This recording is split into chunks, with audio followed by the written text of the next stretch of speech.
은혜 주시는 하나님의 말씀은 에베소서 1장 17절에서 19절의 말씀입니다.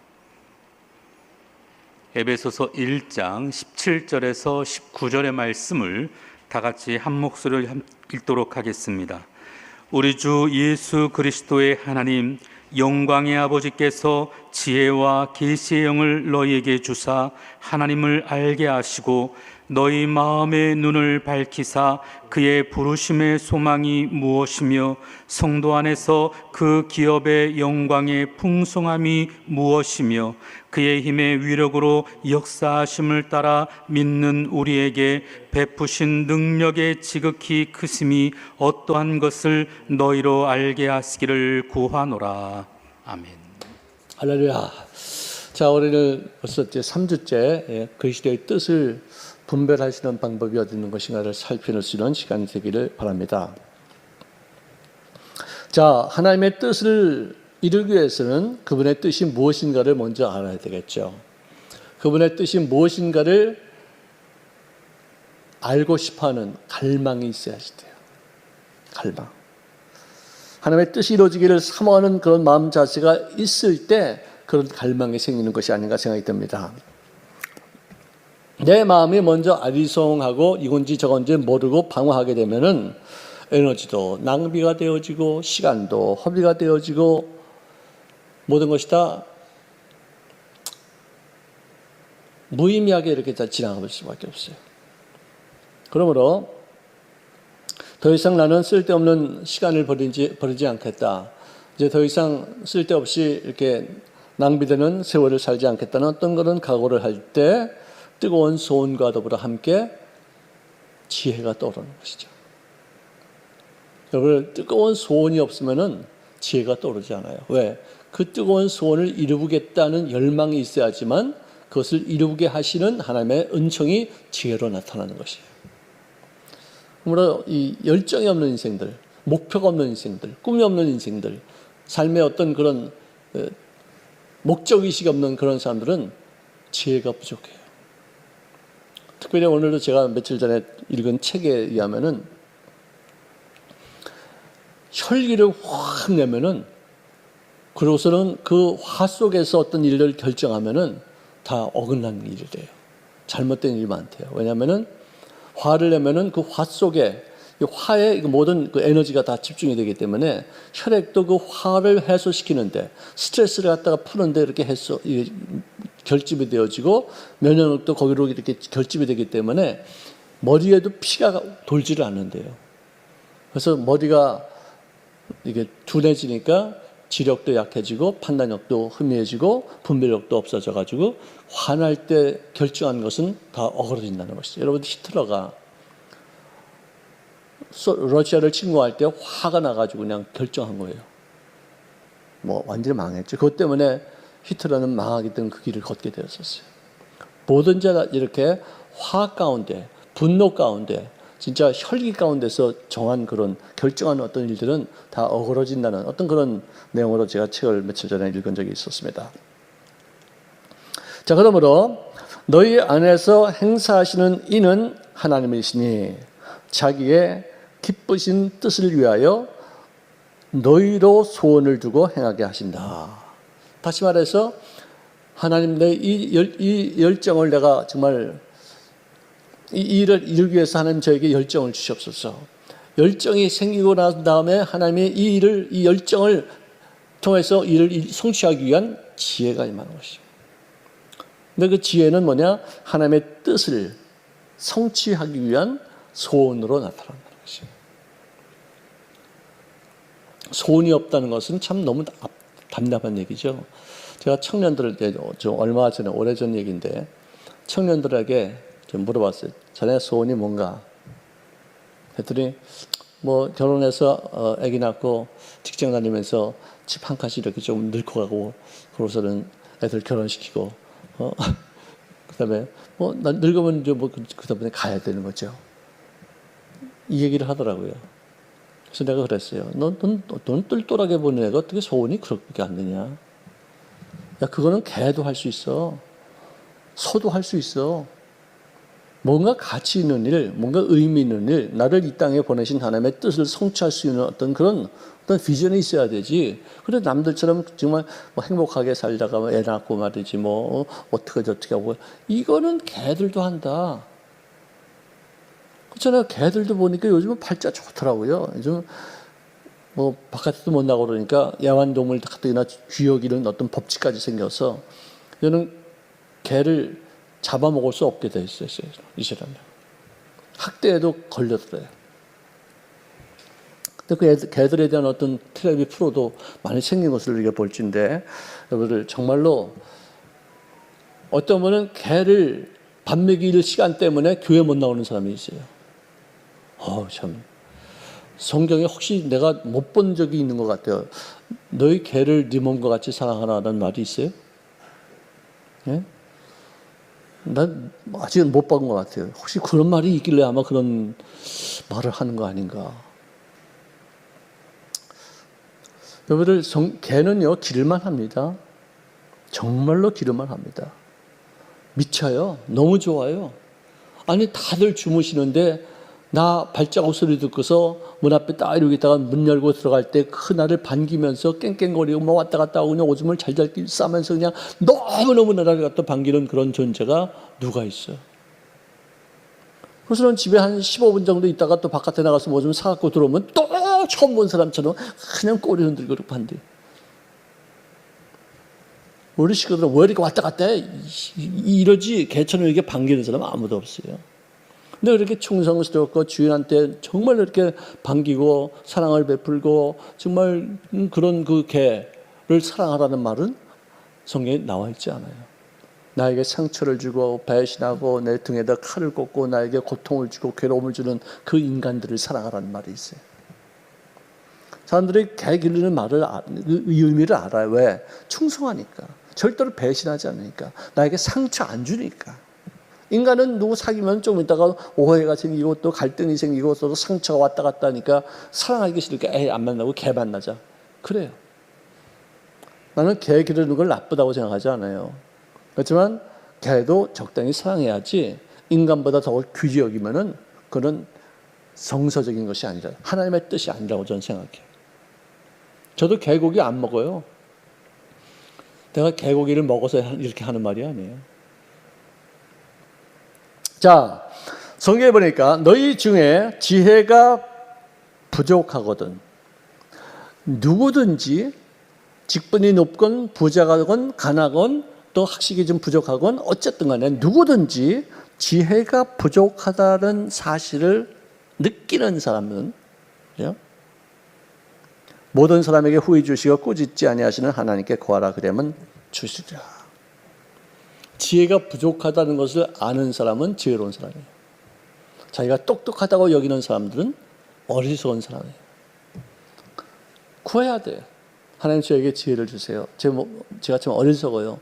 분별력이 없어요. 판단력이 좀 희미해요. 그럼 저에게 바른 생각을 주시고 명철함을 주시고 이해력을 주시고 지혜를 주셔서 이 모든 문제를 원만하게 잘 해결하게 하여 주시옵소서. 이런 마음 가지고서 주님 앞에 구하면 왜 안 주시겠어요? 여러분들 솔로몬이 하나님 앞에 제일 먼저 구하는 것이 지혜였었어요. 그 사람이 어떻게 해서 지혜를 구하게 된 줄 아세요? 왜 지혜가 필요하다는 것을 알게 된 줄 아세요? 그 사람의 어머니는 불륜의 관계를 통해서 자기를 낳은 어머니였었어요.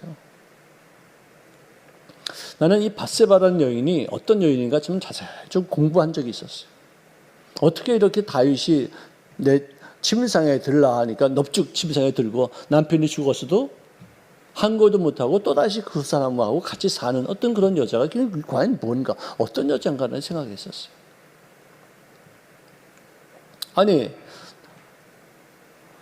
다윗이 지나가는데 왜 거기서 철퍼덕거리고 왜 목욕을 하냐 이거야. 이것부터가 잘못된 거야.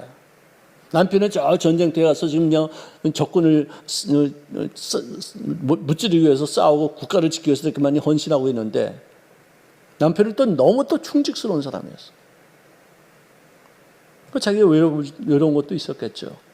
그렇다고 해서 남편이 있는 여인이 그래 왕이 오라고 그랬다고 해서 아니 되옵나이다. 절대로 아니 되옵나이다. 죽여 주시옵소서 이래야지. 어떻게 넙죽 가가지고 관계를 맺고서 임신을 할 줄 누가 알았어? 임신할 줄 몰랐다는 것도 바보지.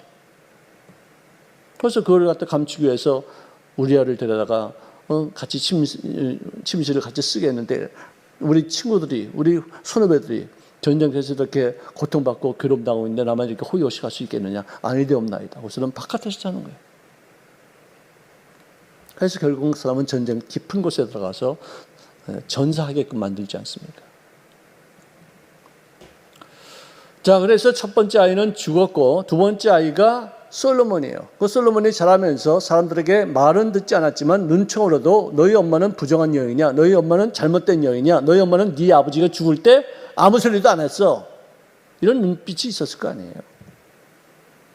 그러나서 나중에 아도니아가 그를 없애고 자기가 왕이 되려던 것을 겨우 말려가지고 이제 결국 이제 자기가 왕이 되는데, 그가 제일 먼저 구한 것이 하나님, 나는 어리석습니다. 나는 이렇게 눈총 받는 사람입니다. 나는 자격지심이 있습니다. 우리 어머니의 어떤 불륜 때문에 태어나긴 했지만 나는 사람들에게 환영받지 못하는 사람입니다. 그런 어떤 의식이 있었기 때문에 아마 제일 귀한 것이 뭐냐, 하나님 앞에 지혜를 구해야 되겠다, 이런 생각이 떠올랐을 것 같아요. 그러니까 역경이 있고 고난이 있고 슬픔이 있고 멸시가 있었고 천대받았던 그런 사람들이 나중에 성공하는 일들이 더 많아. 왜? 그것을 극복하니까 성공하지, 그것을 극복하지 못하면 그냥 아주 그냥 폐인이 되는 거예요. 미국의 오프라 윈프리 오프라인가? 이 사람도 진짜 젊은 때 아주 진짜 학대당하고 무지무지하게 멸시당했었어요. 그다음에 머라이어 캐리인가? 그 사람도 신문 보니까 자기를 창녀로 막 팔아먹으려고 그랬었대요, 집안 식구들이. 정말 인간 이하의 대접을 받고 살았는데 흑인과 백인 사이의 어떤 그 혼혈로 태어나가지고 그렇게 많이 멸시를 받았는데 전 세계 지금 탑 랭킹에 들어가는 그 두 여인이에요.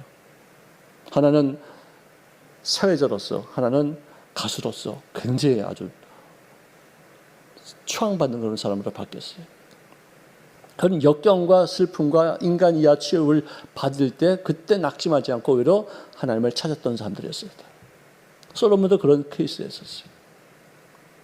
그런데 그 엄마는 참 답답해. 아도니아가 자기를 찾아와서, 이제 아도니아는 역적 음모를 했던 사람입니다. 근데 제단의 그 뿔을 잡고 있었기 때문에 솔로몬이, 그래, 너 마음을 그렇게 고쳤다면 내가 목숨을 살려주마 하면서 살려줬어요. 그러면 여생을 그러고 살아야지. 왜 까불어? 와가지고 하는 말이, 어머니, 아버님이 체온이 식어가서 몸이 차워질 때 그 옆에서 그 체온을 이렇게 보듬어주는 한 여인이 있지 않습니까? 그 여인을 저에게 아내로 삼게 해주세요. 그런 말을 했어요. 그러면 그 엄마가 거기서 잘랐어야지. 야, 이 자식아, 네 아버지한테 그렇게 할 것 같다가 네가 그렇게 해서 되겠느냐? 안 된다, 이놈아. 어디가 어떠고서 버릇되기 없이 그런 짓을 하는 거야? 안 돼, 이놈아. 거기서 딱 잘라야 했어야지. 그걸 갖다 가지고서 솔로몬에게 와서 아도니아가 아버지 그 체온을 높이던 그 여인을 달라고 그러는데 좀 부탁한 게 좀 그 아들 소원을 좀 들어달라. 그러니까 솔로몬이 거기서 확 화가 난 거예요. 아니, 그 사람은 내 형제인데 내 왕권까지 달라고 그러지 않습니까? 어떻게 저렇게 나쁜 놈이 하는 말을 그대로 나에게 옮길 수 있습니까, 어머니? 어머니 지금 제정신입니까? 분별력이 있습니까? 지혜가 있습니까? 진짜 어리석음이 그런 면에서 밧세바가 그대로 들통이 다라는 거예요. 정말 나도 이게 이해가 안 가는 거예요. 아니, 자기가 어머니로서 왕한테 자기 아들이지만 왕에게 그런 어떤 그 청원을 해달라고 그러면 딱 거기서 잘랐어야지. 그래, 그걸 들고서 그래 갖고 와? 이 바보지, 바보. 밧세바는 이쁜 사람인지는 몰라도 생각하는 거나 그렇게 하는 거 보면은 바보 같아요. 분별력이 없어요. 참 정말 이런 사람들 만나면 안 되죠.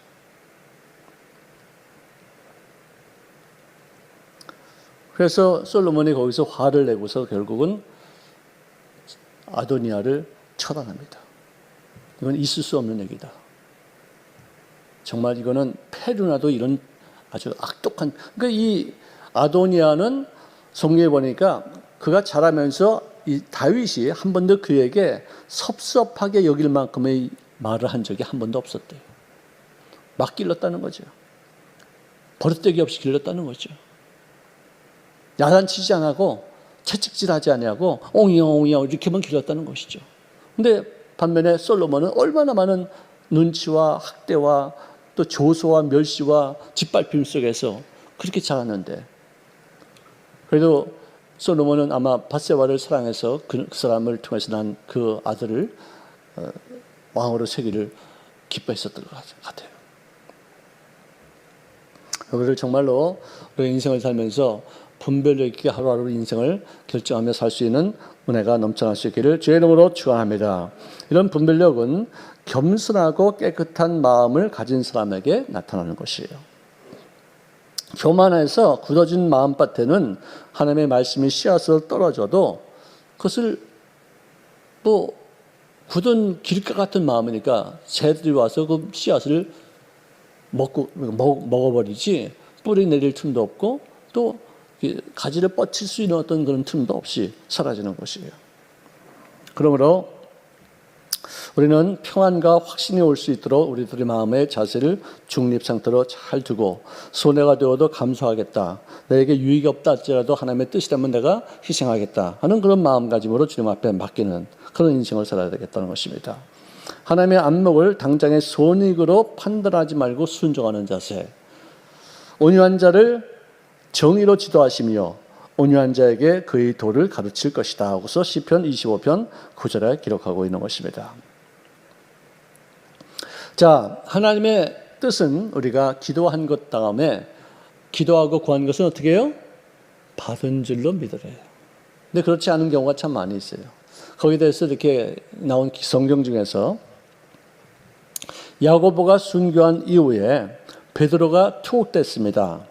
그래서는 그가 감옥에 갇혔을 때 온 교회가 그를 위해서 간절히 기도했는데, 사형 집행 바로 전날 밤에 그 기도를 들으신 하나님이 천사를 그에게 보내셔서 감방이, 그 컴컴한 그 감방에 환하게 비치는 빛과 더불어 함께 천사가 나타났습니다. 그래서는 그 천사가 베드로의 옆구리를 갖다가 턱턱턱 치면서 야 일어나 이제 나가야 돼.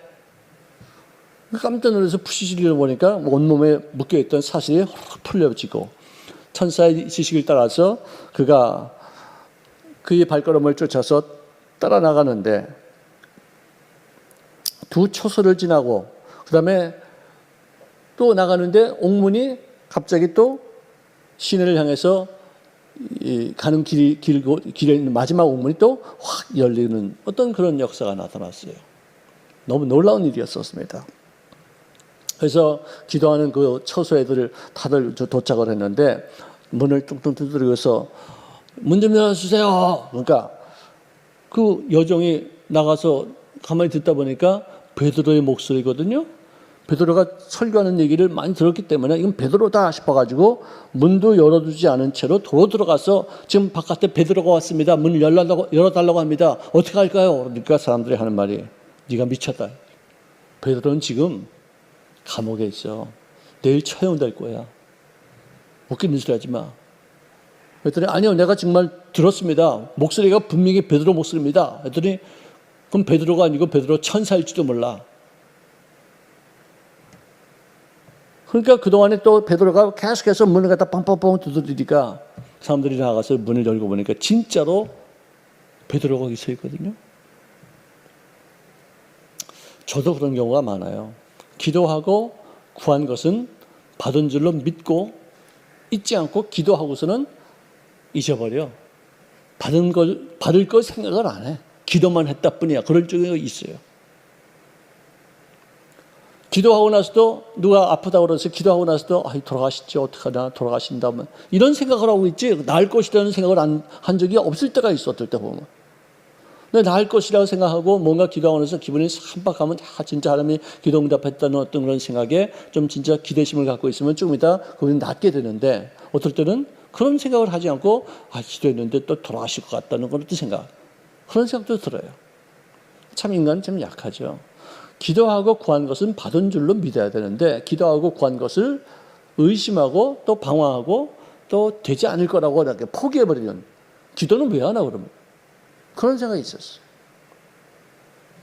여기서도 보니까 베드로를 위해서 기도했으면 하나님께서 응답하셔서 그를 구출할 것이라는 것을 기다려야 되는데, 그 구출해서 나온 사람을 보았던 그 여정까지도 미쳤다고 이렇게 하면서 조스로 여기고 우습게 여기니까 우리가 기도하면서 정말로 믿음이 올 때까지 기도해야 되겠다는 생각을 하게 됩니다.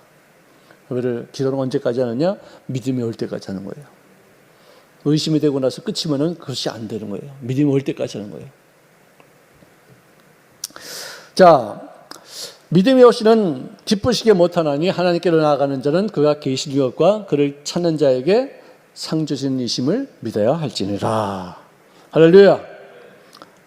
참 중요한 것입니다. 자, 우리가 또 기도하면서 조심해야 될 것, 또 하나님의 뜻을 우리가 분별하면서 어떻게 조심해야 될 것은 뭐냐? 참소와 시기와 다툼과 욕심과 선입견, 이런 것이 있으면은 하나님의 뜻을 우리가 분별하기 어려울 때가 참 많아요. 마귀는 또 이런 것을 가지고서 우리를 마음을 많이 이렇게 헤집어 놓을 때가 있어요. 그러므로 우리들은 기도할 때만큼은 마음의 평정을 갖춰야 돼요. 내가 소원이 있다 할지라도 하나님의 뜻이 아닐 수도 있다 하는 생각에서 마음의 평정을 갖추고서 중립적인 자세에서 계속 기도하다 보면은 그 기도의 내용이 어느 한쪽으로 기울어져 가요. 아니다, 기다려라. 이 세 가지 정도로 이렇게 기다려져요. 그럴 때까지 우리가 기도하는 거예요. 중도에 아직도 찝찝한데도 기도를 그만두거나 또는 딴 생각을 한다거나 아니에요. 집중해서 계속해서 기도해야지 돼요. 정말 이거는 훈련을 통해서 이루어져야지만 될 것입니다. 고집을 버리고 서두르지 말고, 하나님의 뜻은 항상 우리에게 보여질 때 서둘러서 나타나는 법이 없어요. 여러분, 하나님이 너무 급하셨나 봐요. 저 사람들도 이렇게 쓰시는 거 보니까 절대로 그렇지 않습니다. 급하셔서 그 사람 쓰는 게 아니고 오래전부터 예비해 놓으셔서 주님을 쓰시는 건데, 우리가 보기에는 당장 이 사람을 지금 방금 이렇게 해가지고 쓰신다? 아니에요. 저도 맨 처음에 예수 믿고 나서 갑자기 그냥 은혜도 많이 받고 환상도 많이 보고 체험도 많이 하게 되어가지고 신학교도 예수 믿자마자 들어가고, 믿은 지 7년 만에 내가 선교사로 이렇게 파송이 되고 그러니까 하나님이 급하셔서 나를 쓴다고 그렇게 생각했는데, 지금 생각해 보니까 절대로 급하지 않으세요. 지금 내가 예수 믿고 나서 주를 위해서 일하는 것이 거의 40년이 다 돼가요. 봐요. 40년 동안 이렇게 꾸준히 쓰신 것이지, 절대로 그때 당시는 왜 이렇게 내가 빨리 이렇게 이런 것 결정하게 되나, 급하신가 보다 생각했는데 아니에요. 여러분, 성경에 예수님께서 말 타고 예루살렘에서 베다니까지 달려가셨다 이런 말이 있어요? 있으면 한번 말해봐요. 항상 걸어 다니시고, 어떤 것은 짐승을 타셨을 때도 나귀를 타고서 가셨다. 나귀는 달리는 그런 말같이 이렇게 달리지 않아요. 천천히 걸어가요. 그래서 3년 반 동안 급하지 않으셨어요. 천천히 일을 하나하나 다 하셨어요. 서두를 거 없어요. 급하게 생각하지 마세요. 위로부터의 평화의 소리인지 질서가 있는 그런 말씀인지를 확인하는 것 중요한 거예요. 제가 지난 주에인가 지난 수요일인가, 여러분, 하나님 대통령께서 회개하게 하여 주시옵소서, 우리 아버지께서 회개하게 하여 주시옵소서, 우리 목사님이 회개하게 하여 주시옵소서, 이런 기도는 마땅치 않던 기도라 이거예요. 회개는 회개하게 해달라는 그런 기도 성경에 있으면 한번 얘기해봐요. 말해봐요. 다 자기가 혼자 회개했지 남들이 회개하게 해달라고 기도해, 이거 아니에요. 내가 회개하는 거, 회개는 내가 잘못한 거를 주님 앞에 구하는 거지, 남들이 잘못한 것은 내가 중복이든 할 수 있을지 몰라. 이 사람이 이런 잘못하셨는데 하나님 용서해달라, 이건 내가 할 수 있지만 이 사람이 회개하는 건 그건 이 사람의 주권이 하나님의 주권이지 내가 하는 게 아니에요. 근데 우리는 자기는 회개 안 하고 누가 회개하게 해달라고 그런 기도는 많이 해요. 정말 그거는 잘못된, 우리가 이제 이런 코로나 사태를 통해서 우리가 자신을 보낼 수 있는 기회가 있는데요. 그런 것만큼은 다시는 반복하지 말아야 되겠다. 제가 그런 얘기도 했어요.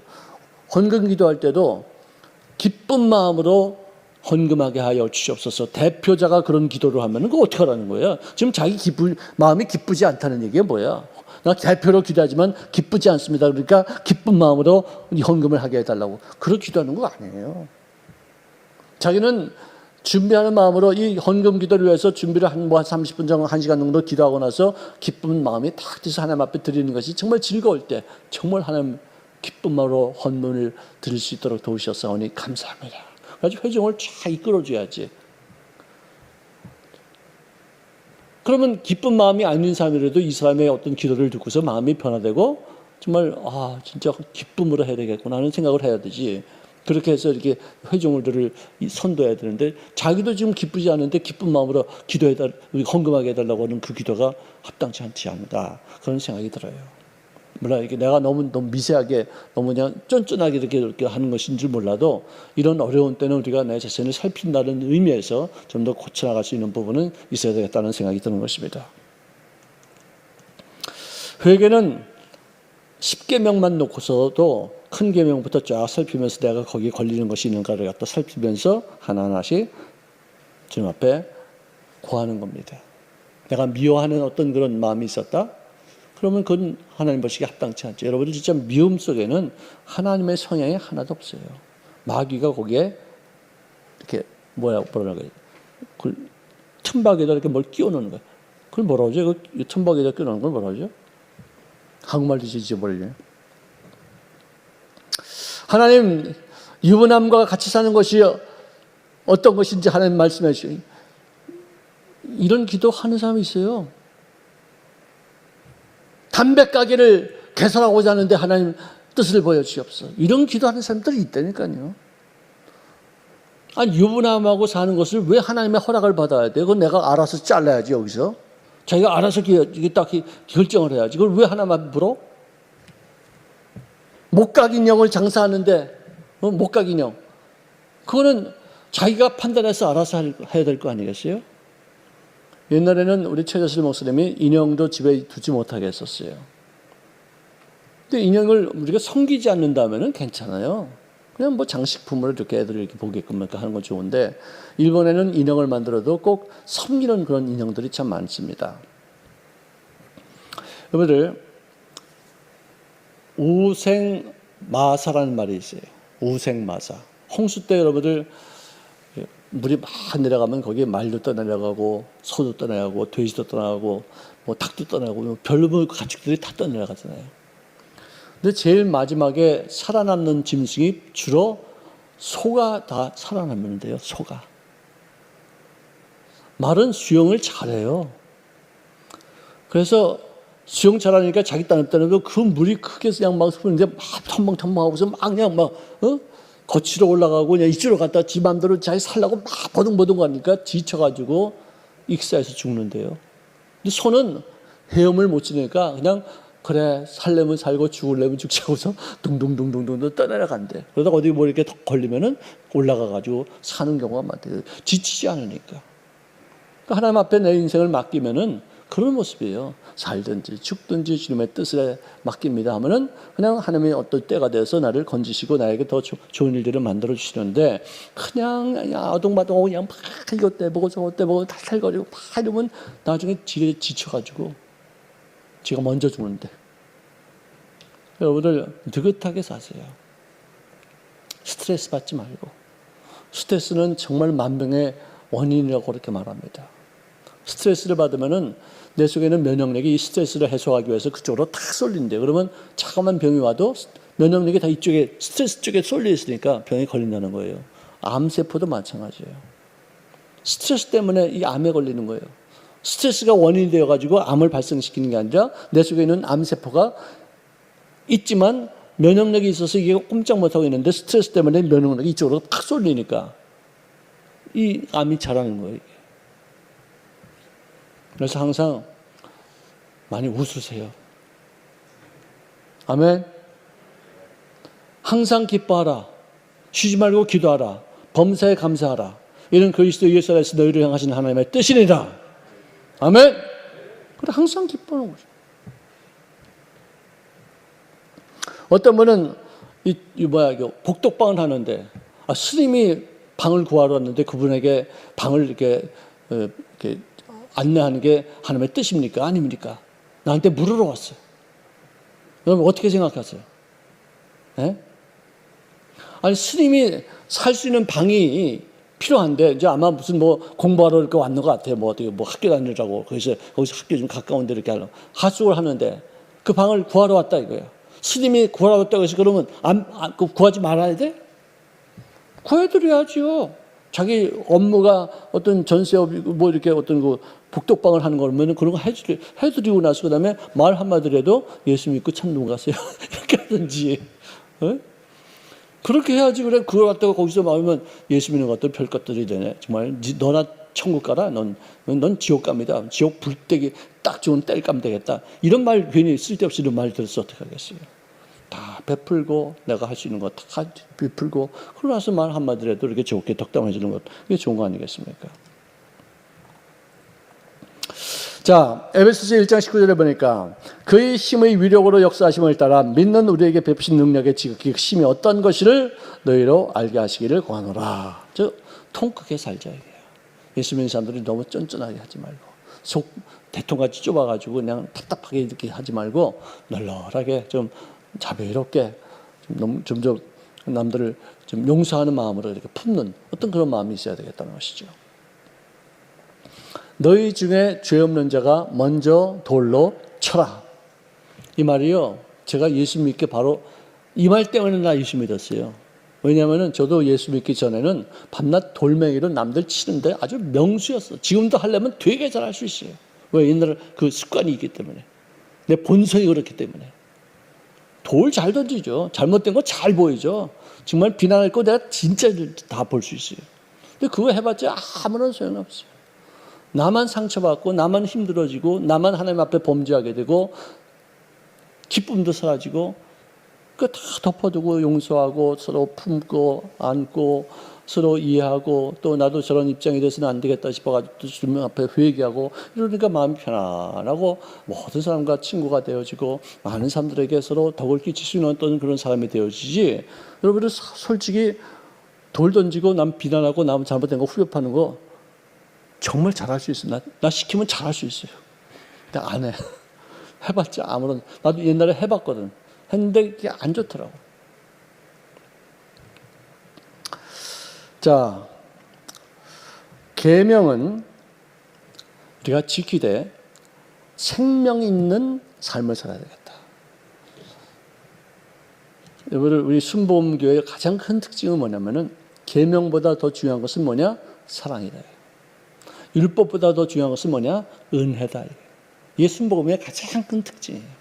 다 품자. 그래서 종옥 스님은 어떤 정죄하는 설교 거의 안 하잖아요.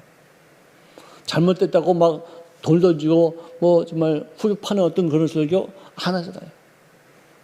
아무리 상처받고 아무리 고통받고 그래도 다 누구 비난하는 말 한마디도 안 하고 그냥 다 품고 지나가서 나중에 그를 정말 비난하고 욕하고 막 신문에 내고 좀 책 지었던 그런 사람들이 전부 다 교회 와가지고 무릎 꿇고 기도하고 그 회중 앞에서 다 그랬었어요. 진짜 그건 우리가 참 많이 잘 배웠던 것 같아요. 예수 믿는 사람들은 그래야 돼요.